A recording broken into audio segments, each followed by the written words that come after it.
again. Welcome back. Casey has allowed the cameras to roll again. And we're talking about us again, nephew. Yes. And we're going to get into the boobity bop. The boobity beebity bop. Everybody knows exactly. Say it again. The boobity beebity bop. Yes, that. Sometimes people just stop with the boobity bop, but you took it further. Got to keep it going. And I like that. I like that in you. Do it one more time for me. The boobity beebity bop. With the eyebrows as well. I'm excited. I don't know what even a boobity bop is. I know. There's a BBD in it. I We're know. going further It's than like that. a layer cake. Yes.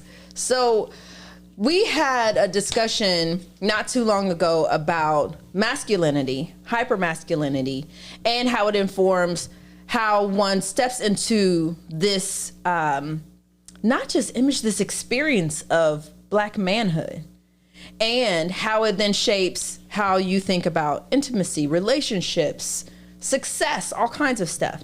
And we thought then too, to complement this, it might be good to have a conversation about womanhood, motherhood, particularly through the lens of a Black woman. And thinking about like that fight, the fight that we hope exists, you know, inside of that lens of motherhood. One of the things that I've been mentioning that I'm finding to be fascinating in the community work I'm doing, particularly now, and I don't know what is happening with Black people. It seems like a season where we're starting to be like, I think we're not well, and we probably should start working on our stuff. Yeah. And what's interesting about that is we always hear about daddy issues, particularly in the Black community. Mm-hmm.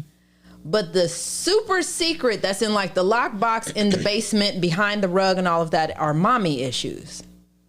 And nobody talks about them, but they're huge. Like mommy issues is a really big deal. And so when I was thinking about all of the blends of this, I'm like, there is a person and their story is complicated and phenomenal. And I remember we talking about this and you were like, you think that she'll tell the story? And I'm like, I don't know. And so I asked Ann, this is, I guess we even forgot to introduce ourselves, but so long introduction. I'm Kimberly Brazwell. I'm DeVaughn Croxton. And this is Lisa-Marie Rojas. And we are going to be unpacking this beautiful, complicated story.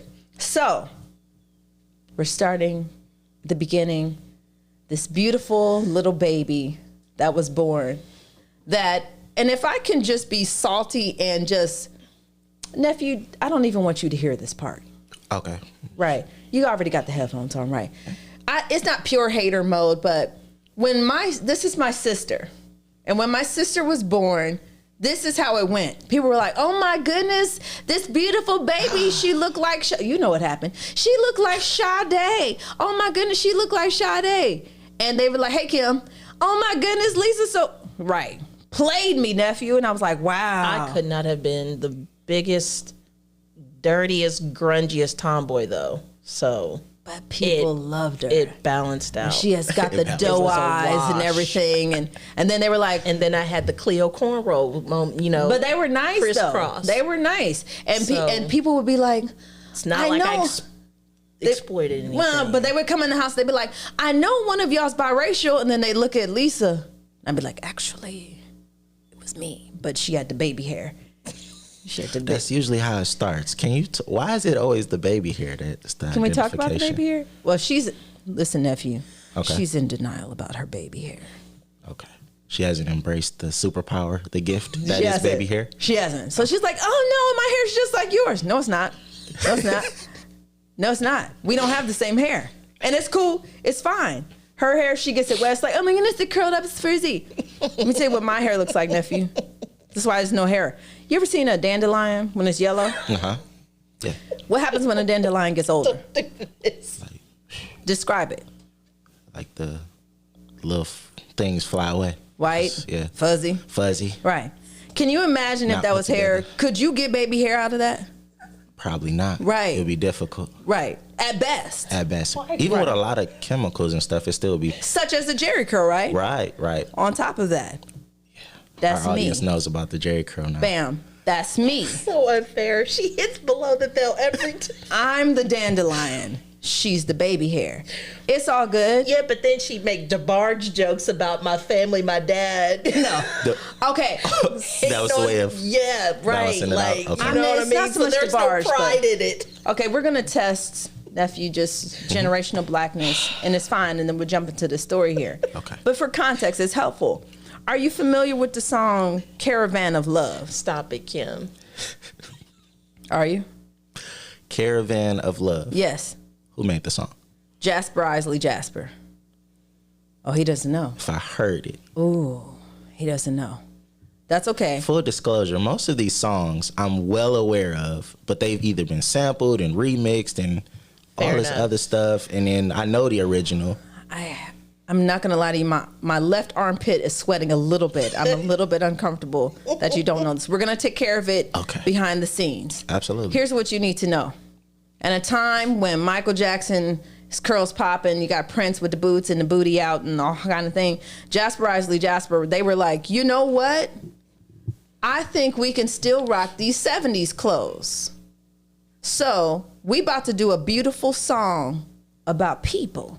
Feather, much and love. It's crispy. And we're going to go out and we're going to take all of the people of the world and have them meet in a little neighborhood park. Mm-hmm. And we're going to sing songs and we're going to wear bootleg pants with stripes, no shirts, and we're going to let our chest hair sing in the sunlight. And we're going to wear vests, and we're going to have muffin chop sideburns. It's a very vivid description. And a relaxer. Song is supposed to be beautiful. She's just aggressive. Caravan of Love. And there's people playing. There's a dude, I'm not going to say he's husky, but he sweats a lot when it's warm outside. He's playing the guitar. It's a lot of things happening. It's a good time happening. The vibe is right. Mm-hmm. And the lead singer, he's the one coming out, Caramel Pleasure, singing the song, looking in the camera, the goat's little soul patch kind of thing coming out. Yeah. And I saw him and I'm like, oh my God, Lisa, that's your daddy. That's exactly what your daddy looks like. Picking on Damon. Damon looked like, I'm like, listen, you don't know where he is right now. That might be him, and maybe he's making money singing Caravan of Love. I'm just saying, don't rule it out. Embrace the mud job. Embrace the mud Killing job. it. You need to check it out. I'm going to check it out. If you understand. I can't resist now. You painted such a beautiful picture. You need to know, and if you saw Caravan of Love and then you saw Lisa, you'd be like, whoa, maybe. I mean, he did look a little like him, but you just make it so aggressive. You don't think there's a striking resemblance between you and the Caravan of Love? Feather. Really? Anyway. Okay, anyway. So, Lisa's born, this beautiful child, right? And she comes into a family that's a little bit complicated. I would like to hear your perspective on how you would describe our household that you came into. Particularly mommy. The only thing that I can think of, it was you. It was you. All my memories are of you, doing my hair, packing my lunchbox, little green lunchbox with applesauce sandwiches, and, making me rehearse a living color video, like the dance sequences and stuff like that. Like, it was me and you. Oftentimes, the memories that I had were mom displaced somewhere else, and we were always having to preoccupy ourselves so we weren't bothering her. Mm-hmm. I had normalized that, so I never really tried to process it because I thought that was normal. Mm-hmm. I haven't processed what that's supposed to look like until having my own children, and I didn't have an idea of it until I became a mother, especially to a daughter, because it's one thing when you have sons, it's a whole nother thing when you have a daughter. And when I look back, it was asking me now, because I never had an opinion of it before, was horribly dysfunctional and absent and kind of toxic. Mm-hmm. And lonely. It was a little lonely because at the same time, there were times where I wanted you to be able, like I knew you needed your own life. You didn't. There was something in me that knew you still needed to live your life. Mm-hmm. And I want to give some context for this. So we have different fathers. And by the time you were born, no dads are in the house. None. And So there's an older brother. We have Michael, but he was weaning himself out. Yeah. Older brother's getting ready to. He's weaning himself out. He's becoming more and more absent until one day he left and never came back. Mm-hmm. And our mother has bipolar disorder and borderline personality disorder. So we have come up in a household where we understand mental illness personally. Yeah. Like we're watching a mom who's taking meds, going to therapy all the time, suicide ideation, very, very present in the household all the time. There were times where we would come home from school and she's not there. Oh, yeah, many times. Like, because she was hospitalized or running amok or off dealing, whatever it was always something selfish. And half of the times was she was hospitalized, which means she was locked away and our access was limited to her. And sometimes she would make the conscious decision to put herself in those places because she felt like she was at risk or for of harming herself or us. Yeah. And you feel like she did that as a form of protection if I can remove myself from the situation, or was it something else? You can't ask me because I'm still dealing with that. Part of me thought it was just a cop out because she just didn't want to deal. She says she admits that she can't cope. Yeah. And that was her answer. Yeah, and I think the challenge is like when you feel like that, but all the kids are here, right? It's like one thing if you're stressed out and it's just you. It's another thing if you're stressed out and there's 3 kids there. And then what? Right. Absolutely. Then what do you do? So what ends up happening is in the absence of my mom being active in the house, I become the pseudo matriarch. And tell the audience around what age that started for you. 13. Wow. 13. So by the time it started happening in 8th, 9th grade, I'm transitioning. And by the time we were it was earlier than that. But like there was an emotional. There's the definitive time was probably when you were 13, but it started younger than that. It started because there was full takeover at around 13. Mm-hmm. But prior to that, between like we were still at St. Thomas. Around 8 to 10, emotional responsibility. Yeah. Wow. I'm upset. I can't do this. I need you to do this. Yeah. Right.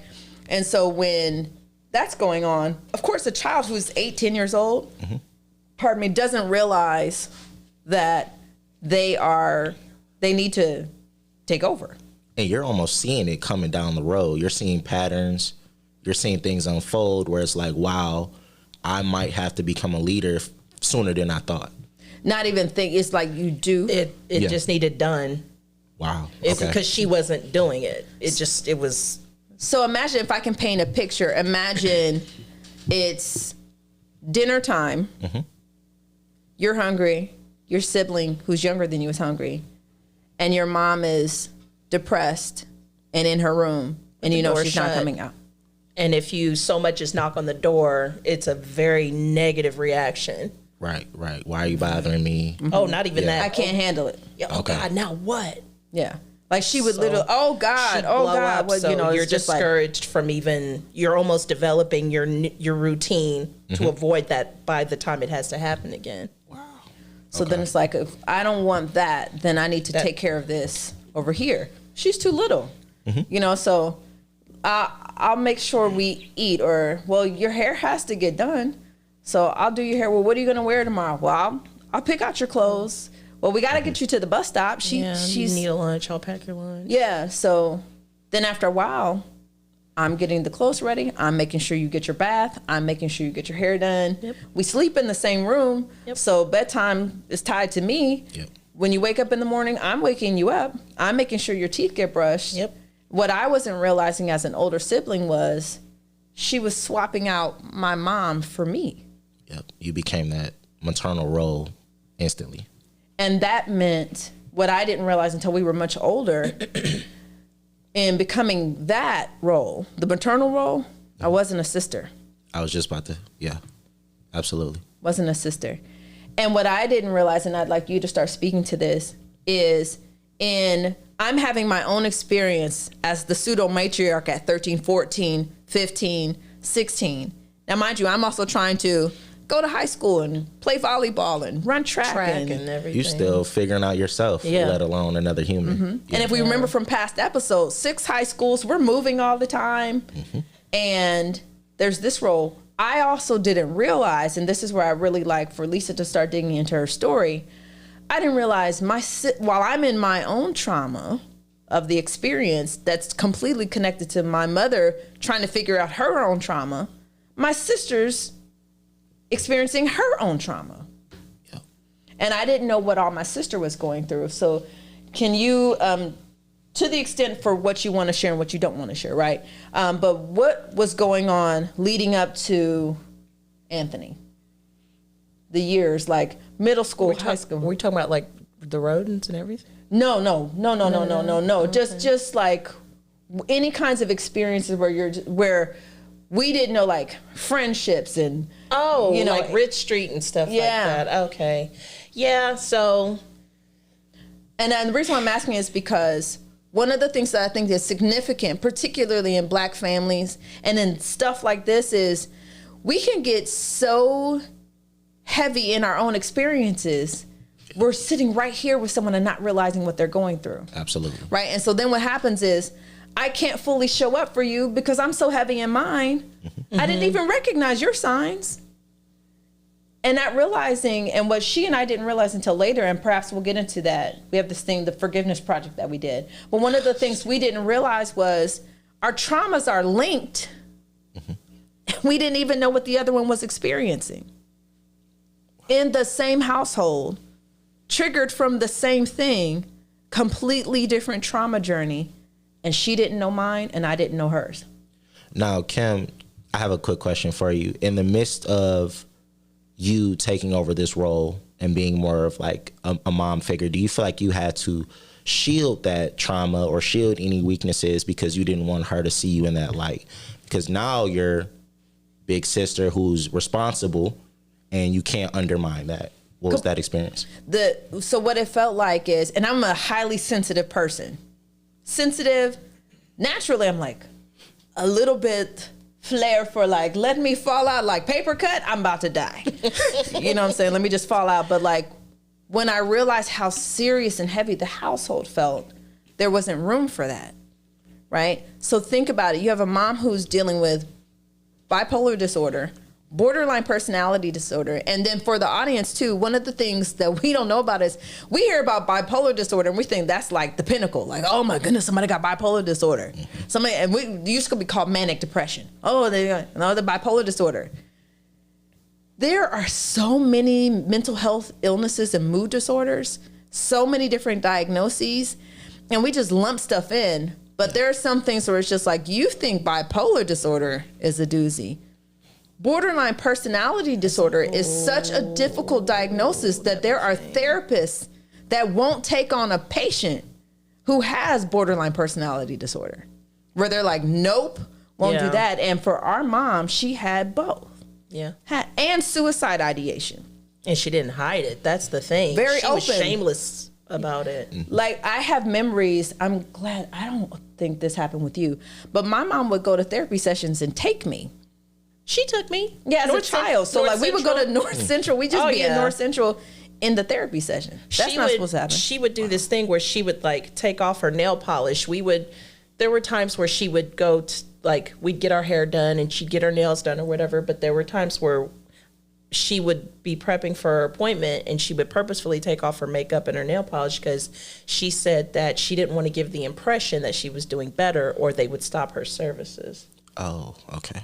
And so there was a manipulative component to it. Yeah. And that's part of the diagnoses. Right. Okay. And so we grew up watching all of this, knowing about psychotropic meds. Like, we're children, we know carbamazepine, Haldol, amitriptyline. We know what all this stuff is.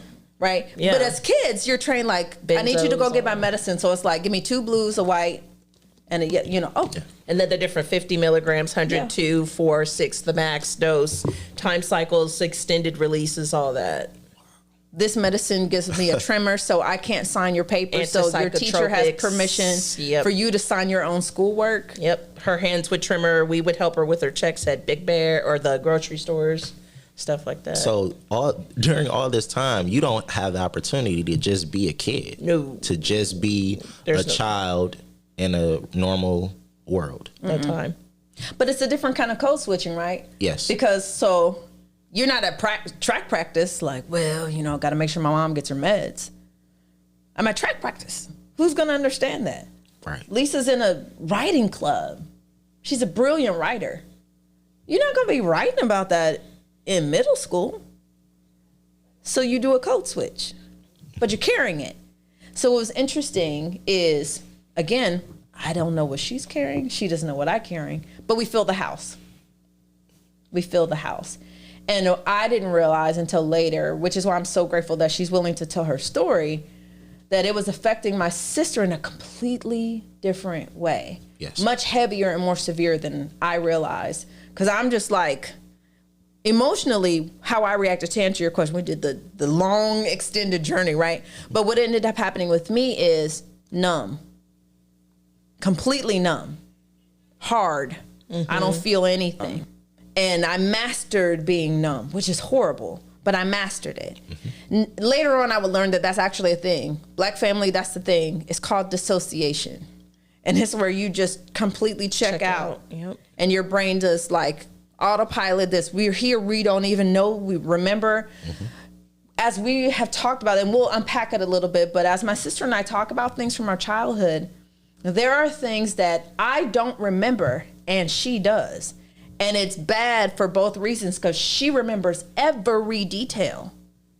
Almost like, what is it, like survivor's guilt? Like the person that survived an accident can witness. I had the bird's eye view of everything that was happening. And I remember nothing. Like, I have very few details that I remember of something. She'll be like, remember this, remember that? I'm like. And sometimes that's part of that numbness, right? Yeah. Like, I'm going to purposely remove these memories, or I'm going to not pay attention to any detail on purpose. You're literally fracturing your psyche. Yes. So you're not present anymore. I can't hold on to all of it. Yeah. And for context, remember, so my mom has these diagnoses. They're heavy. My brother has heavy anger, resentment about his father. My sister is a baby coming up in all of this. And now I'm the pseudo matriarch in high school. All under one roof. Yeah. You have to still go to school, learn, sit down, be cooperative, and all of this is playing in the back of your head. Yes. Daily. Yes. Right. So did we hit the sweet spot of my high school, your middle school? We're 4.5 years apart. So essentially, if you imagine, if I'm in high school, she's in middle school. If I'm in middle school, she's in elementary school. If I'm in college, she's in high school. And we're doing the four chunk that way through all of this. Was there ever, with that age gap, was there ever any brief anxiety, like, wow, I'm in middle school alone, my sister's not with me, she's usually always with me? Did you ever have those moments? Okay. No, actually, I followed Kim. We joke about her being a trailblazer. The one, I guess, bittersweet part of how our ages fell is that I always came behind her in things. So, like, we went to the same middle school, and I was always, to this day, I'm 41 and I'm still known as Kim's little sister. So I always had some sort of strange lookout crew for me, or the teachers always had to take a special interest over me because they favored her. They automatically favored Miss Metz, things like that. So she was never far behind, and word would get back to her if anything were to happen. So I never felt not protected, at least by her. Nice. And I think the other thing that happened too is I have my specific DNA for my kind of personality is set up one way. But because of the role that I've had in my sister's life, I become a completely different person that seems very out of character when it comes to my sister. So when I go into protective mode, like, I'm not necessarily a person who's like gonna find someone and stomp on someone and cuss them out. But she has fist fought people for me before. Got it. You bothering, baby says that's only, a problem. And it only happens complete hands for her. But part of the reason why is because we didn't have parental protection. Right? So if something happens, if it goes down on the playground, ain't nobody coming. So I'll take care of it. I'm the last line of defense. Yes. Like I have to I'm make the sure first, we're good. middle, and last first, line middle, of defense. and last. Yes. The whole army. Yes. So we're going to take care of it, right? And so she knows, even to the point where sometimes there's stuff that I would almost hide from her just so she wouldn't have to show up. She still told me, like, there's some things I'm never going to tell you, because she knew, like, I will throw away, which will come up later, I'll throw away my whole career. Yes. Yep.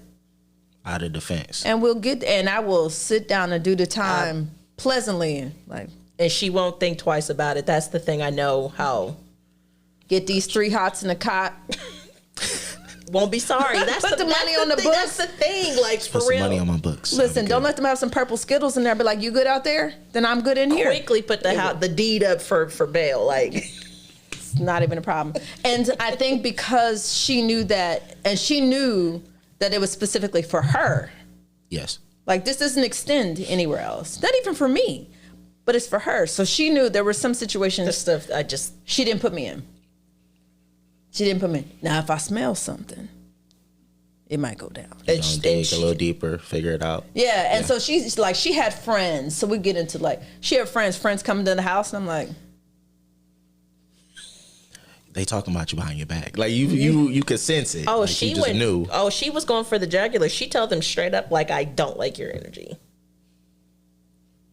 and be awkward. She'd be like, this is my friend. Well, I don't know what to do. She's had people ask, like, how come you don't like me? She's like, I don't know, just cause. I don't like you. I don't. You're no good for my sister. Right. Period. But, all right. Y'all And need I'm anything just else in awkwardly there? sitting there like, I'm sorry. You can't come over anymore. It's not mad. It's not even mean. Like, I wasn't like aggressive. It's like, I just like, it's not, I don't like you now. Did not. We can talk. I'm not going to like you after the conversation. Doesn't matter. But y'all have a good time though. Enjoy that movie. I don't like you. That killed the whole vibe. I'm sure. 100%. But looking back, she was absolutely right. She was right about it all. Looking back. And so Lisa was having an experience that was just stacking and stacking and stacking that I didn't realize. I never understood the friends that you made, and like who you hung around with, because I think it helped. I think it informed how we got to 16. Okay. And basically what I was going through. And mommy's role in being, like, how she missed so much. Yeah. So I was in this really weird, like, predicament constantly of being bullied. And it was one of those things where it's like, it wasn't, the bullying was, it was this weird conditional space that I kept getting put in, where they would bully me because they didn't know me or that I was smart. I was very unapologetic about, being smart or being good, with the teacher's pet, whatever. I didn't care. Those were the things that's the stuff that would make people angry, because I don't care if you're my friend. Mm-hmm. It was once they got to know me, they wanted to be my friend. And these little sparks would constantly come up where I was a threat in one capacity, where if they're like, their boyfriend liked me, or if I like looked a certain way or whatever. So it's not that I didn't want their friendship. I would have to control myself in order to suppress the bombs, because I already had bombs going off with my mom and her explosions. I wanted to control something. I didn't have control of the house, so maybe I could control my interactions and the bombs going off at school. Yes. So I went through a stage where as I started to develop and went through puberty, I turned into the biggest tomboy you could think of. Think of Chloe from Set It Off, if you've seen the movie. Yes, I have. Yep. I was Chloe. Okay. And the bullying didn't stop, but it came to a minimum, and it seemed to actually kind of it drew the crowd, whereas more where I think I was trying to it did this like reverse effect where you thought it would push people away where you could just be by yourself. And it just drew them in like magnets. Like, now she's cool, but it's not what I was doing it for. And think about the context when we're talking about it, where we're from, the neighborhoods that we're from, right? And because of the neighborhoods that we're from, that looks like, are you challenging me? Yeah. Wow. Anything and everything is a I'm challenge. trying to go under the radar. But and then also too, although we joked about it in the beginning, part of Lisa's story and her complexity was she's this pretty little girl, right? She always, you're so pretty, you're so, but she's like, I'm not getting any attention that I want. Yeah, it was too much. Like I wouldn't have to do anything. Like there were incidences where I had to. It was so bad in the schools that I was at. Mom put me on a school that was almost an hour away on a bus, on a COTA bus, driving through the city of Columbus by myself. And at what age? 12. Sheesh. And the predatory, like I would literally be shrinking in my seat on the bus, taking the bus as early as I possibly could in the morning just to avoid the predators. And it got worse over time. It was horrible. It's like they knew where I would change bus stops. I would get followed. It was terrifying. And I would be missing the bus on purpose at night. I would take up after school activities just so, I could either get a ride from it. There were a couple times where the teachers would bring me home or whatever, or I'd have a friend ride with me.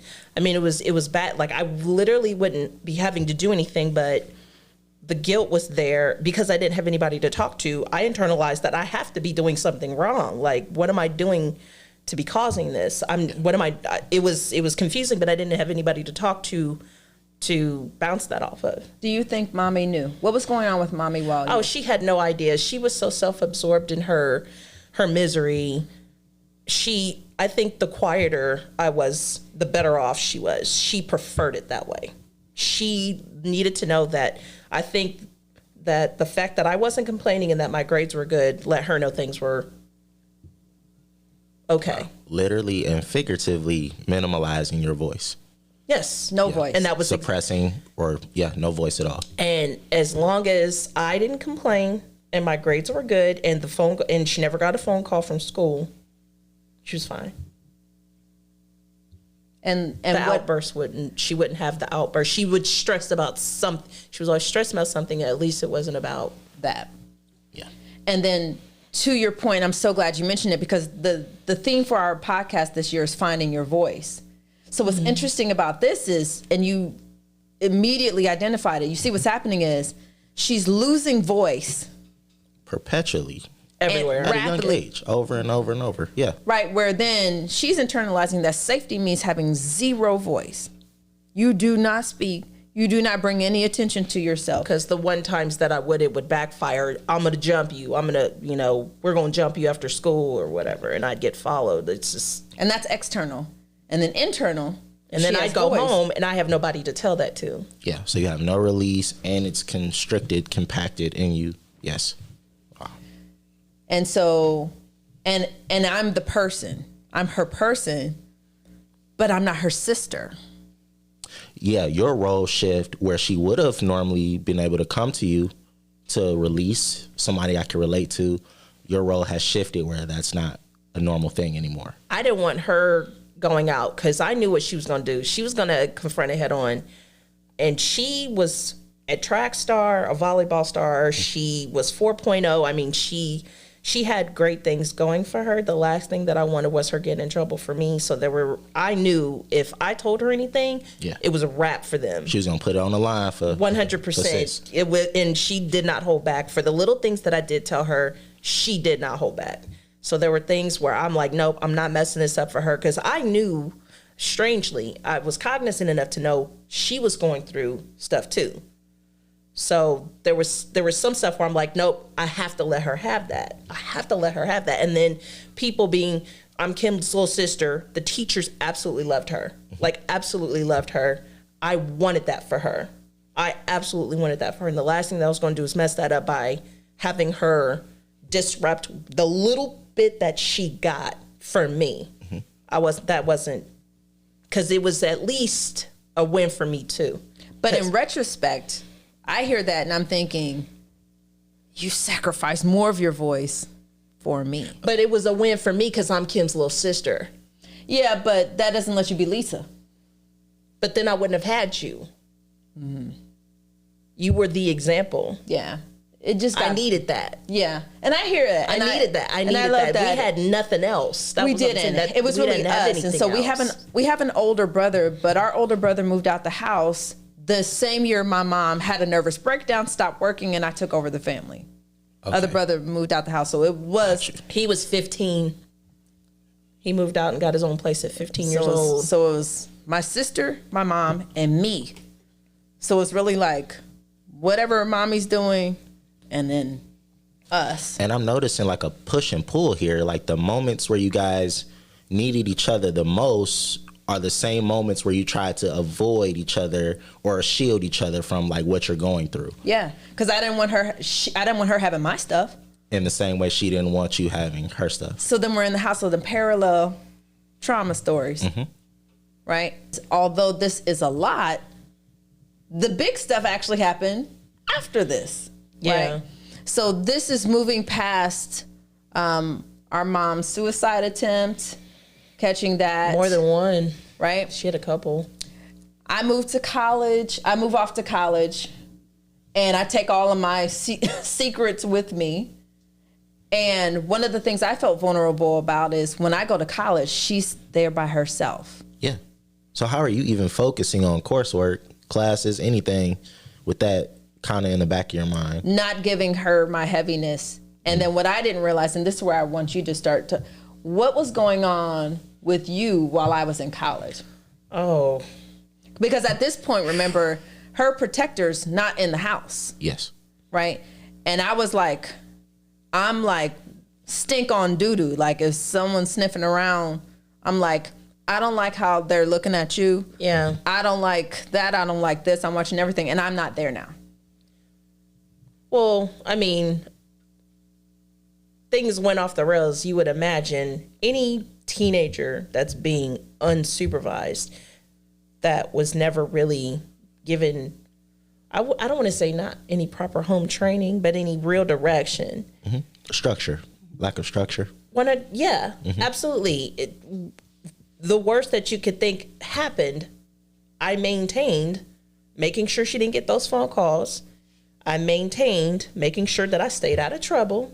And I maintained, as far as with the law, and I maintained my grades. And as long as I did that, she was fine. She was so focused on herself and her things that I pretty much did whatever I wanted. Like I had no direction. So I, as naturally, got a boyfriend, and I learned how to lie. Well, you know what? No, but you're right. It wasn't good. This is the thing. The thing that upsets me with, I was dating a boy in high school. Yeah, you're right. It wasn't, because it was you not good. You didn't even have to be. That's I didn't even have to go out of my way to lie. She didn't have to be a good liar because my mom wanted her. She got told exactly what she wanted to hear and was fine with that, and she should have. She never questioned anything. Long story short, I developed a boyfriend that I was allowed to stay weekends and weeks at a time with, under the premise that I was babysitting his little sister. She was never there half the time. And then there's shock that I ended up pregnant at 16, 17 years old.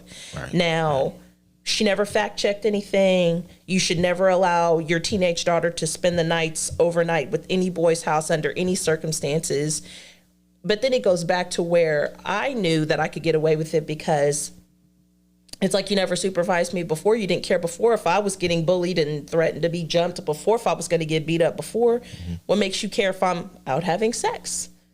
She didn't. And it plays with that narrative of as long as you're out the way, she's happy. As long as you don't bring nothing to her doorstep, as far as like complaints or anything. And now she doesn't even have to feed me or worry about me, the electric or whatever, you know what I mean? All the little things that probably mattered to her, where I was maybe slurping some of the energy out of her life, was out now. And this dysfunction worked for both of them for a while until I graduated from college and came back home. Yeah. Now, what's that explosion like? Because we have a Kim potentially on fire. Hey, I'm back. And you're coming into this. And what does that environment look like for you now? Leaving college and then coming back from college. What does that look like? So what was bizarre about it is, remember, I'm the pseudo matriarch of the household. Mm-hmm. My mother and I have an inverse relationship. So if you saw my mother and I interact, I'm the mom, she's the kid. So was that an easy transition? Like, did she pass you the keys back, basically? It had always been like she never had the keys. Got it. Right, so once there were keys, they were mine. Yeah. Right, and so what it looked like is I came home to my 2 kids. Yeah. Right, and I'm looking in like, what are you doing? Like, why are you letting her go over there? We're not doing that. What are you doing? Like, right, and so then I didn't want to be there with her. Right, which I understood. I didn't want to be there in that space. But it's like there's nowhere to go. Where are you going to go? Mm-hmm. I got tired of being hungry. I got tired of her being depressed. I got tired of the pills and me having to walk to the grocery store for her. Like I got tired. She basically probably wanted me to be another Kim, and I'm like, I'm not doing that. Or to take care of her. But Lisa didn't get assigned that role. I did. Right. And then you have an apartment this big, right, with 3 people in it, trying to figure this out. Well, not really grown, because she's a child. Yeah. This is still young ages. Yeah. And the amazing part, I think, of when Lisa first got pregnant is my mom thought she was a virgin.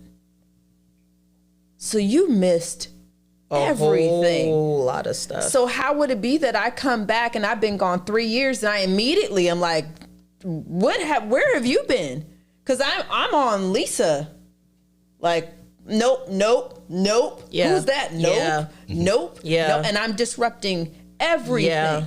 And just to clarify for the audience, when you returned home, Lisa, are you already pregnant at that point? So you're kind of Nobody knew yet. Nobody knew yet. Oh, was that before? I couldn't remember. I'm at Temple. Michael calls because mommy's about to have another nervous breakdown and be hospitalized. So our brother, he's in now another state. Mm-hmm. I'm thinking I'm about to do life in Philadelphia and I'm about to do this East Coast thing or whatever. And my brother calls me long distance, so we don't talk. Because my brother and I didn't get along when we were younger because we had beef about our dads. So he calls me long distance like, mommy's sick. I don't know what to do. I think she's about to have to go into the hospital. I'm not sure. I can't get back up here because my family, what are you going to do? So what do? I finished my quarter in grad school. I'm in an MBA program in Temple. I finished the quarter. I pack everything up and I moved back to Ohio because I had a feeling this is not going to be a quick one. I give it all up. I move back. I immediately know mommy's not okay. What's going on with Lisa? I know my sister, so I'm like, you're being secretive. Mm-hmm.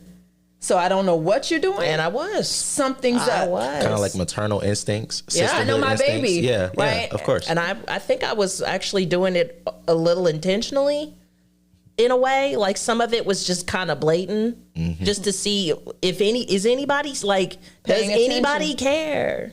And the thing is, because of our relationship, which we felt like almost like a supernatural kind of connection, she leaves breadcrumbs for me. Which would come up later, right? She leaves breadcrumbs for me. So I'm looking at breadcrumbs like something's up. And it was. So then we find out, we want to get into the story. We find out not only is she not a virgin, she's pregnant. And I'm far along, like almost 4 months. Okay. Because I don't know anything about pregnancy. I don't know. Yeah, I was going to bring up, there's never no birds and the bees type of talk. There's never no, this is how you interact with the opposite sex, no type of pre-education. You're just No, because what we're seeing is a mom who is crying after being lonely, mourning boyfriends, wanting someone to take care of her, to take it right. And so the things that we're internalizing, we don't realize. I didn't realize what I was internalizing was, let me take care of you to make sure you're okay so you can be a mom to me. Wow. But I didn't know I was doing that, right? But I need to make sure, like, I need you to not freak out. I need you to be calm. That's all this was. I just need you to not freak out. We just don't want you to freak out. You freak out and you end up in the hospital. You freak out and too many pills are taken. You freak out and you're in your room for 2 weeks. The lights get shut off. We don't eat. Lose you. Yeah. The electric bill doesn't get paid. We don't eat. I need you to be okay so you can be present. It doesn't happen as frequently because it was still happening with her there. Yeah.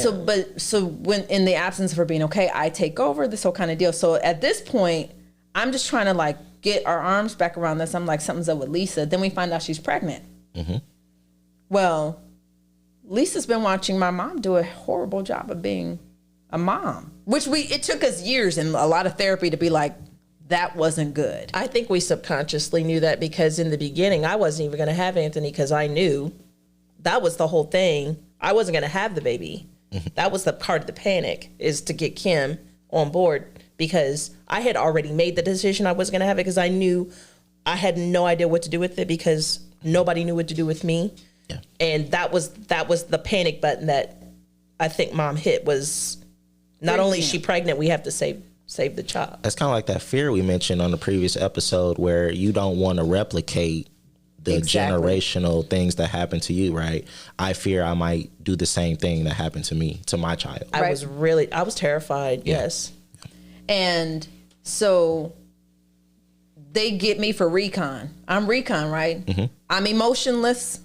I'm numb. Still numb, right? Kim's still numb. I take care of stuff. I'm cleanup. I'm Olivia Pope, right? So I come in, I clean up the stuff. Okay, here's what we're gonna do. All right, you have let all of this run amok. You go into your room and sit down. Lisa, here's what we're gonna do. I'm gonna get a job at a factory. What's the baby's gonna need? That's why? Don't worry about that. If that's your concern, we got your back, mm-hmm. right? All right, I'm gonna get a job. We're gonna buy a crib. We're gonna do whatever. The dad's family was like buying stuff. Got me 2 cars. Bought her a car. Boom, you working. What do they have? We'll duplicate everything here, so you don't have to go over there. Mm-hmm. So if that's where the crib, we'll get you a crib here. We'll do all the right. All the stuff. My mom's just sitting here. Now, mind you, I think one of the important elements is that the paternal grandmother was kind of bossy mm-hmm. and bullying me. And then she stepped in. And I'm sure all that stopped. Oh. Yeah, because our mom didn't. Because that was kind of why I kind of got trapped out there, was part of the issue was I didn't always want to be out there, but the paternal grandmother kind of needed somebody to control her situation too. Got it. So that made it easy. And my mom, our mother's paranoid of confrontation. So it would have required a confrontation. Yeah, and Kim came in and just completely snubbed it out, and yeah, it was like it stopped. Whiplash. And so then I'm like, well, I need a life too, right? Oh, because all this time, Kim's life has been put on hold. Yes. To come put these fires out. Yes. So then life goes on a little bit. The baby's here, this whole kind of thing. Then Lisa, I'm fast forwarding a couple years later, meets someone, gets married. Yeah. Gets married. So I'm thinking, okay, our mom's still a hot mess. I'm married now. Lisa's married now. I think we're good. And then I'll let you. And that was a disaster. That was a whole nother bully situation. If there was a time I lost my voice, that was the moment of my life where I think I lost it the most. And wow, it was like a black hole, and I didn't know how to get out. It was like the harder I fought, the more it pulled me down, and to a point where I think I gave up for a while. I gave completely up.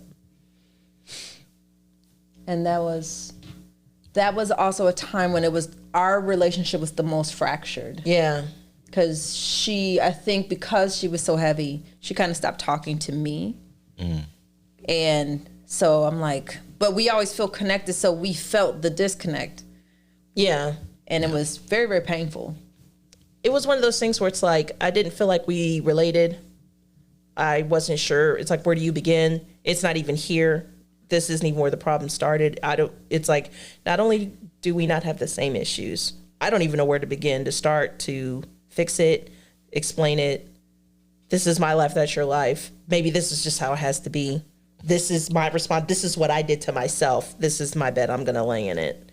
And I'm seeing that pattern there too, where you want to not reveal everything because you know how Kim will react out of defense for you. Oh yeah, and shame. Yeah. It started to become shameful because it's one of those things where it's like, this is, once you become adulthood and you set you set your groundwork for how things are supposed to be. Mm-hmm. As soon as I found out it was wrong, I felt trapped. I didn't know what to do. I think I went into shutdown mode and just was accepting that this is maybe this is how it's supposed to be for me. And then I didn't realize that it wasn't just radio silence, but she was in harm's way.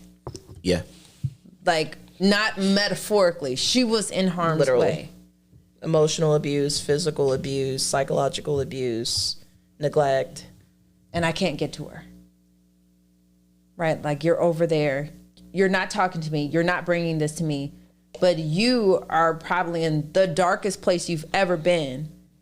And the person who identifies the role as your protector, your only one, can't get to you. And our mom was kind of co-signing that relationship. Yeah. It was a catch-22 with that situation because it was at least he's taking care of me. At least I'm getting I was attention. just about to say that. Yeah. Which is... The standard was probably relatively low, and I'm just kind of looking at the pattern there because she's kind of looking for someone to kind of, as long as you have somebody to take care of you, you're good. That's what I wanted, you just and deal you with got the other it. stuff. Right. And so she thought you upgraded. Yes. And I'm outside thinking like something's up, right? And I'm not sure what brought us back to be connected. What was it that reconnected us? It was Carmen. So I went through some Carmen's, for clarity, Carmen's baby number 3. The third egg. I went through some tragedies. It was I had some on top of already a bad situation. As if things couldn't get worse, they did. Mm-hmm. And I fell apart. I had a nervous breakdown, and I made some judgment calls, probably just out of sheer ignorance, that were against my better judgment. Mm-hmm. I can admit that. Got myself into a situation to where my back was against the wall so bad, I had nowhere else to turn to but to ask for help, like legal issues, like ended up in jail type things. Mm-hmm. And it was one of those things where it's like, you know what? You're going to have to do something. If there's anything you have to do, save the kids. It's not about you anymore. And this is this mother's love, right? And I'm seeing the pattern because Kim, in the same way, you're like, as long as my babies are okay, you like school on the back burner, I'm going to come back. And in the same way, you're like, whatever I have to do to make sure my kids are taken care of. And it's a common thing in the Black community. It took some hard knocks on the head, though, because there were some decisions that I was trying to make as a big girl. Yeah. Because I wanted to show that I could do it, or I didn't want to bother or inconvenience anybody. That finally enough life happened to where I think it was one of those things where the universe kept saying, stop, just all the secrets, all the secrecy and darkness and everything that you think you're doing, you know you're making these bad decisions, stop now. Mm-hmm. And I had to make the hardest but most loving decision ever, was to say, you know what, I can't do it. I don't know what I'm doing. I flat out said, I don't know what I'm doing. Will you help me? And the one thing was, I can't take care of my baby right now. I am not okay, and I don't know what to do with her. Will you take her and help me with her? And she got blended into this family so quick. There are pictures in their albums where she looks like a third sister. And she responded, well, Kim would do anything for me. Like, I almost don't feel worthy of her love, because anytime I wanted to see her, she was willing to go off the books for whatever the visitations were supposed to be. Like, we did it legally, the guardianship, but she would let me pick her up from daycare. Like, she was doing anything. She just wanted she wanted to reunify me with my daughter, because she knows, as a mother of a daughter, that's the only time you're ever going to be in your right state of mind. And she did everything in her power to make sure that I towed the line so I could get her back. Because I was also in a predicament to where I had to give up the other child to the paternal grandparent that we were battling. Mm-hmm. And that situation, they were polarizing situations to where I was actually fighting for my time for that child, where Kim couldn't push hard enough for me to make sure that I was doing what I was supposed to do so I could get her back. Wow. But it meant opening up. And then middle baby at the time. Oh, and he had that was so complicated because I ended up having to send him to his father. His father was deported. He was Mexican. He was deported. And there was such a violent reaction on top of everything else that was happening. You know, this high school sweetheart, that father died, all kinds of things. My father died, like all these layers of things that were happening that led to my breakdown, that the kids were feeling it and they were having their own reactions. And the middle child was not having any of my mess. And let's be clear, and I don't want to tell your business, but no, you're fine. I think what's important to know is we're not just talking about like, oh, he was deported. It was a violent deportation. Yeah. It was bad. Like, it was violent. Busting through the door and the child raiding my house. Yeah. It was. And then me hearing him being transported and screaming and stuff like that, and getting like lawyers from literally New York flying in and trying to mitigate the situation. And it was actually an illegal deportation, but the government didn't care. As soon as they got him over the border, it was out of their jurisdiction to fight it. It didn't matter if it was illegal or not. He's out of the jurisdiction. That's all they cared about. Yeah. So the middle child was closest to him. I had no choice but to send him to his dad. I mean, he's like biting in school, stuff like that. I had to send Carmen and my sister, and I had to send my oldest, the first one, to that grandparent, even though the father died. And what are their ages at this point in time, to give context? So Carmen was about 3. Yeah, she was like 2 because she went to Mexico at 3. Mm-hmm. She was 2. Elias would have been 5.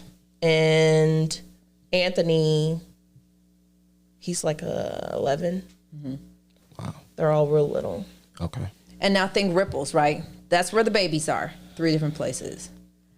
Mommy's working on some stuff. Yeah. Auntie has this sibling. Our mom is still just in the stratosphere, not helpful, not a protector, co-signing the worst parts of the story. Horrible things. Like the worst parts of the story. Like, well, it's okay. No, that's not okay. Right? So now, and at this point, she's bouncing in between our houses. As Lisa's getting well, she's bouncing between our houses. Living with us off and on. Okay, mm-hmm. Okay. And then let's take it to Carmen. Lisa is, I say, when you think about someone being a survivor, like the dictionary, I don't care who people mention them, like, oh, this person, I'm like, you don't know my sister, right? So like, no, she's like ultimate phoenix, like comes back from the dead and comes back from the dead and comes back from the dead.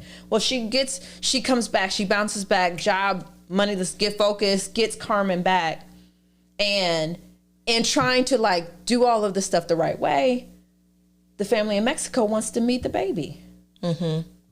So,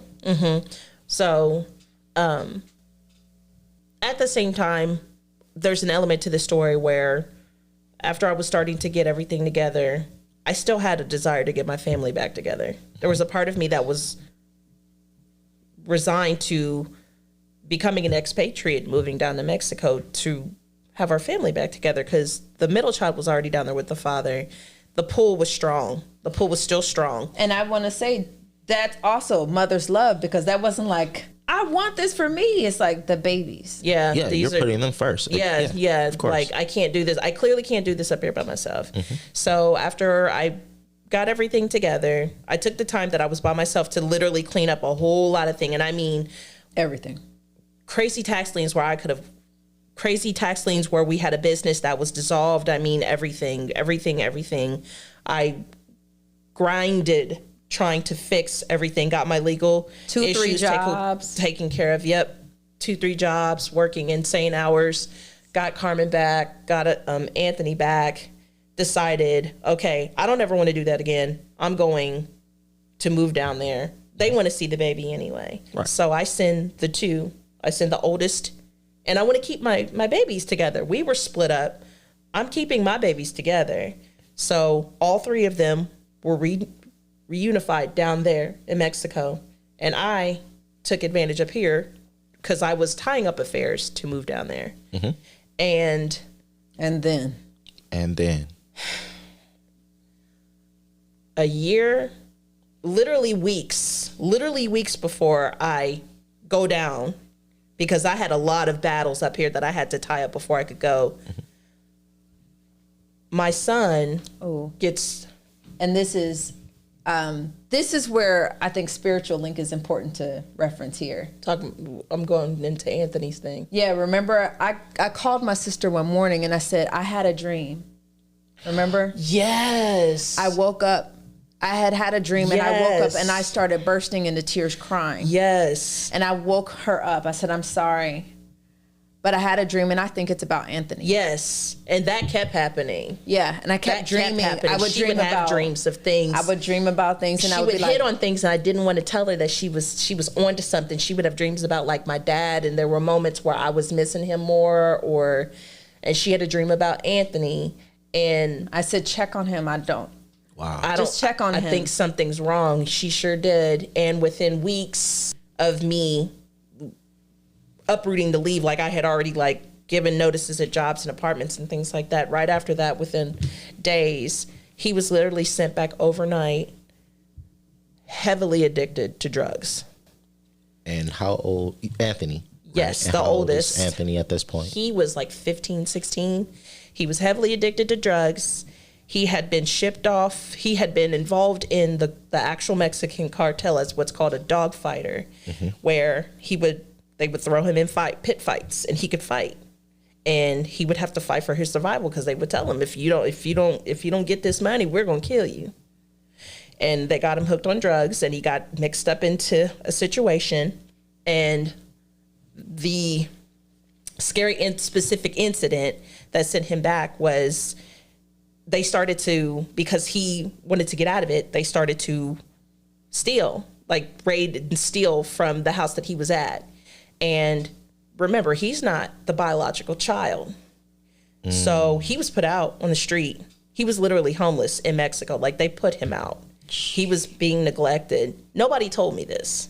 And he had no way to get in contact with me. I was getting little bits. And she's dreaming this. Well, I guess when he went to go back because he felt guilty, yeah, no, I'm not a child, and he's being told you're an illegitimate or whatever, he went to go fight for the property, to return the property, and they went to stab him. They went to shank him, and he grabbed the blade and barely missed getting him in his gut, and they sliced his hand up. Wow. While he's still strung out on drugs. And for whatever reason, the stepfather said, I can't let you die down here. And he literally just throws him on a bus and ships him back like he's trash. And after seeing that and hearing, like, I'm looking at my child just completely dumbfounded, like, oh my gosh, I almost made the biggest mistake of my life. Like, what am I getting into? And he's just telling me these horrific things. And he's in horrible shape. And I'm watching him kick drugs on the floor of his bedroom. Sick, sweating, like kicking. Literally kicking drugs, hard drugs, like the Schedule I drugs. Yeah. And next to death, that is something a mother, I would never, ever wish that on any mother. The one thing I would never do, if any kind of pain, is inflict the pain on the child. The child did not deserve that. And I says, I'm done. I'm done with the issues. I'm done with the bad decisions. I'm done with the problems. I'm done with everything. And on metaphoric level, what is this? This is the rebirth of a voice. Yes. Right? The seed is planted. Mm-hmm. It's breaking into this and it's about to come up. Mm-hmm. When we plant a seed, the roots grow first. These are the roots. So then a couple years, Anthony gets better. Yeah, Anthony starts to get better. He's getting stronger. You're getting stronger. I'm letting him have a voice that I didn't realize he didn't have either. Mm-hmm. And there's something that kicks in that you can't even explain that takes over. It was like something, I can't even explain it until you have your own child. But it was one of those things where it's like, I know how it feels to be neglected and abandoned. We're not doing this today, not on my watch. I can do better. I am capable of better. I'm better. Yeah, we're not doing this today. So I made the decision. I had sent money. Because there were years. Yeah, Anthony was down there for a year. Carmen was down there for 3 years. Elias was there for 6. Now, in this battle where I was asking to see the kids, because he could still feel me kind of pull back and forth or whatever. I had flown down a couple times to see how things were going in the meantime. Mm-hmm. But the struggle of getting them back, he didn't trust it. No, you need to come here, you need to come here. So Elias, I had seen him, but he hadn't been back for 6 years. After I'd made the decision, we're not doing this today. Like after I started to really see things for what they were, and I had to admit some things, some really, really hard, ugly truths about myself. And that I'm worth more, and this is ugly, this is a mess, and if you wanted better for me and my children, you would have never even allowed that to happen. And actually saying things, and where's this coming from? And it's like, I couldn't keep it anymore. It literally sprang out like a jack in the box. Like I just said, we're not doing this. Yeah, you're gonna give me my kid. Not only am I not coming down there, you're giving me my kids back. Yeah, because at this point, they're almost being held against your will. Yes, at this point. Hostage. Yes. Got it. At this point, talking like, I'm going to send her back, and it's the airport, and he's sending a picture of my niece at the airport. We missed the flight. Sorry, we missed the flight, and he sends a picture of her. Send some money. Lets me get all the way to Chicago. I send a ticket for her to fly to O'Hare in Chicago, and I get there, and I'm waiting, and I'm asking him what's going on. Like, is she on the plane? No, sorry, she missed her flight. Sends me a picture of her. And over these 3 years, these 6 years, my sister would call me inconsolably crying, thinking I'm never going to see these babies again. And I can't do anything, right? Because this is my baby. And I have a special relationship with these kids. They basically your grandbabies. Yeah, and I'm like, oh my gosh. You see that? Yeah, and I'm like, they become grandbabies. And I'm like, I can't protect any of them. I've only known my relationship with my sisters as a protector. This is a specific, significant switch in our relationship, because this is when I go into a sister relationship where she needed me as a sister, not as a mother, right? So all I can do is hold space for you, because we don't know how we're going to get through this. Right. She's weeping. She would just weep and weep and weep. And then this supernatural thing happens. I remember the moment where we had that conversation where I asked you to be my sister. Yeah. We were battling back and forth. I think the longer it took for me to get down there, the move, like as I started to procrastinate and work on, the kids, I would make up excuses. Well, everybody wants to see them before they're gone for good. So why don't you bring them back? And he was catching on. He's like, no, they can come down here or whatever. Like there began to be this really nasty push and pull where I think he was catching on that I was starting to get cold feet. Yeah. And at one point when I finally made the decision after Anthony came back and I said, oh, I'm done. Like I'm not playing games with them more. Not only am I not coming down there, you're giving me my kids back.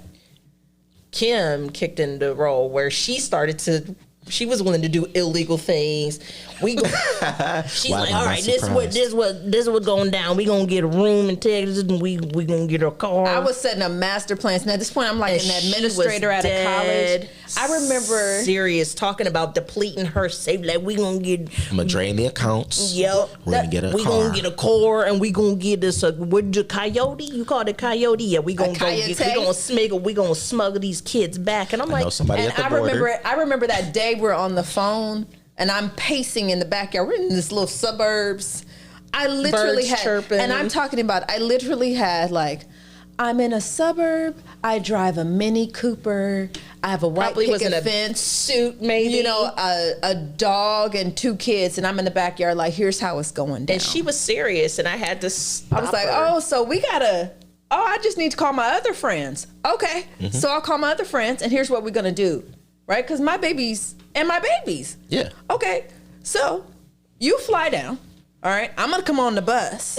Okay, I'm gonna be on this side of the border. You good? And at first, she's like listening, like, okay, you know, and then I'm like, wait a minute. Time out. Honestly, I don't even Willing think I to was. throw her life away. I don't even think I was listening to her anymore. She was like, Kim, you can't do it. I'm like, anyway, so here's what we about to, I'll take some vacation. We'll pull out the 403B, you know. Yeah. And I'm like, no, we're not doing this. And then the miracle happens. It goes radio silence. And then I log on to Facebook and I just see a picture. It was the kids. No, that wasn't the first one. Oh, you're talking about the crumbs? She left me breadcrumbs. Yeah. She posts a picture on her Facebook, and of all the it is airports that I was a picture of the departure. No caption. And a city. Yeah. There's no caption or anything. And then I'm like, what's going on? It started in Indiana or Illinois. And then there was another one and another and it went to Mexico City. And I said, and then to Guadalajara. She went to go get the babies. And she didn't tell anyone because she knew we would stop her because she went by herself. And her whole thing was... And he threatened to kill me. He told me, he says, if you come down here, I'm going to put you in a coffin. And he put his hands on me before. He's beat me up before. I didn't care. And her thing was, I'd rather die with them knowing that I risked my life to go get them. So I figured out the breadcrumbs before anybody else. She's in a relationship and everything. And I'm like, what's going on? What's going on? And so I'm at work. I don't even know what happened at work. I'm just watching the breadcrumbs. Okay, she's here now. Mm-hmm. Okay, she's here now. And I'm like, she's doing this so if anything happens. Nobody picked that up. I said, she's doing this so that if anything happens, we know where to find her. And you had to know that Kim's going to pick it up. Because this isn't the first time breadcrumbs have been left. Absolutely. I said at the very least she'll know where my body is because I thought I was going to die. I did. And so I waited. I prayed and I prayed and I prayed and I waited. And I waited and I waited. And then there was one gap where it just went completely black. Silent for 22 hours? And we knew this one because I knew that was a cross the border gap because we knew with Coyotes, that's when it goes silent. Well, and I brought the reverse. Legally, it was on a bus. Yeah, it wasn't that, but we know in the reverse. Yeah. When you have that block, it's going down. So I knew when it was too much radio silence, this is it, right? I'm having She's dreams. There. You knew praying, I was there. Right. I made it there. Praying and dreams and all this kind of stuff. Radio silence. Family calling. What's going on? No one knows. The next post is her on a Greyhound bus with both of the kids. I'm like, oh. And the third one was already here. So just so people know. We're overwhelmed. I didn't tell anybody. Yeah. I'm crying and I'm like, oh my God. Because you don't understand this, this shouldn't be possible. Mm-hmm.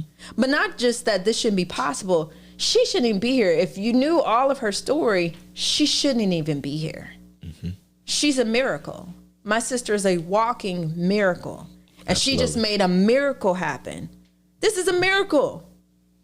She stood up to a person who's physically abused her in your town, in front of your family, I'm taking my kids. It's me. How what about you gonna that? do? We about to get on this bus. Right. These babies didn't even speak English anymore. Mm-mm. And I said, oh, my God. From zero voice to the loudest voice. The loudest voice. I think I scared him at one point. He was shaking. At one point he was getting to the airport and I called him and I went off so bad that he called me back and you could hear the shaking in his voice. And that was new for me, but. You snatched that power back. Yes. On the spot. Yes. And the babies see it, right? So they didn't see their mom go in a coffin. They see their mom she snatched us up and had the house ready for us when we got there. Yeah. Right? And it was on the move ever since. I don't have words to explain. When I got over there, I spent money buying clothes and stuff. Sure did. I was ready. Ridiculous. Kim, Carmen can't even. She bought so far in advance. I said, Carmen will never be able to get into these boots for at least a year. I don't care. I just need to know. Christmas. Big old clothes. Yes. I'm balling out. Yeah, but what For my I baby. needed, Just extra. what I needed though, and I was like, at this point, we're not factoring anyone. And honestly, we love our brother, but this love affair. Like my sister and I've always said that my first love is her, right? And so I just needed the door to open, right? I'm almost choked up. Like I needed the door to open, and I needed to see her. I just needed to see her, and then I saw her, and then I saw them, and I'm like, she's gonna be okay. She spent her whole life with no voice, her whole life in so much pain, and nobody knows what she was experiencing but her. And she's had to deal with all this pain in her own body, mind, and spirit by herself, and then fighting for all these people, putting everyone else in front of her. So this was a supernatural thing that's happened in Mexico. This is the beginning of the origin story of who she's about to become. And I would tell Lisa all the time, I wish you could see yourself through my eyes. I wish you could see how powerful you actually are. I wish you could see who you actually are through my eyes. And that was the beginning of it. And then I saw my babies who couldn't even really communicate with me. I just needed to see them. And I knew they were going to be okay. And it was chaos, right? But it's chaos here. All three of them in one space was overwhelming. It's chaos here. And I'm like, oh my God. Because she has this voice that's being birthed now, they're going to have a voice. And it was like, just see, I remember that evening. And my nephew, my middle nephew, Elias, he's outside and he's like a grown man because he's been like working in Mexico like a little grown man. And I went outside and I'm like, my sister is in the living room and everybody's here. And I stand outside and it's nighttime and my nephew's just looking out. Because remember, he's looking at an Ohio sky. He don't barely remember an Ohio sky. Mm-hmm. And I'm like, how you doing? He's just a beautiful night. I'm like, oh my God. Like, we're going to be okay. I don't know what this will look like, but we're going to be okay. And the years, like, rebuilding, you imagine rebuilding the whole kind of thing. Oh, they're a handful now. but to see that, I'm like, in spite of having no protection, in spite of having to raise my mother, in spite of having to be a mom to my sister and then try to transition into being a sister to my sister, in spite of everything that my sister has been through, including some things that she's already told me, I'm never going to tell you. I'm never going to tell you. We're here. Like, that's what being a mother did for her. Like, she found her voice by being a mother and she wasn't mothered. Wow. You might have to say that one more time. Right? Yeah, like she didn't get mothered. And that's how she found her voice. And her babies will only know her. They will only remember her as a fighter. They'll never know her not having a voice. Yep. I've never thought of it that way. So like, it was a new beginning.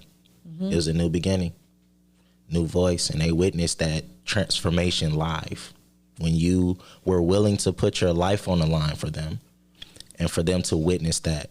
They knew. I never thought of it that way. And in that moment, we break a generational curse. Wow.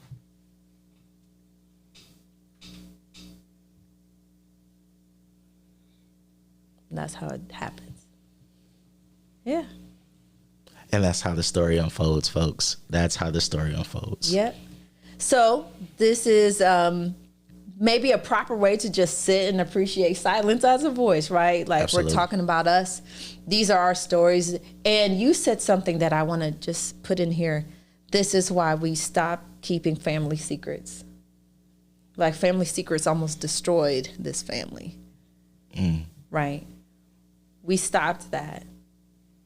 And we heal out loud. And that's what our family is doing right now. We're walking this out right now. So I am so grateful. I love you so much. I love you. Thank you so much for joining us. Yes. And thank you for having me. The strength and the courage to share your story and to be a positive example for anyone listening. Thank you. Thank you so much. It's an honor being here. Thank you. And all the moms out there who think you're in something that you cannot get out of. Like, I'll never survive this thing. She survived 2, 3, 4, 5 of them and thought she had no voice. You do. You are so know powerful. your worth. Know your worth. Yes. You're powerful. Know your worth. And it's worth it. You're worth it. Thank you. We're worth it. We're worth Yes. I love you, nephew. I love you too, Auntie. There's a lot of love going on right now. It's a lot of positive energy right now. Yes. So Love thank you for tuning in. And until the next time. Until the next time. I'm Kim Brazwell. I'm DeVaughn Croxton. This is Lisa Rojas. And we're grateful, and we're grateful. Grace abounds. Grace, acceptance, forgiveness abounds. Thank you for tuning in. We'll see you next time.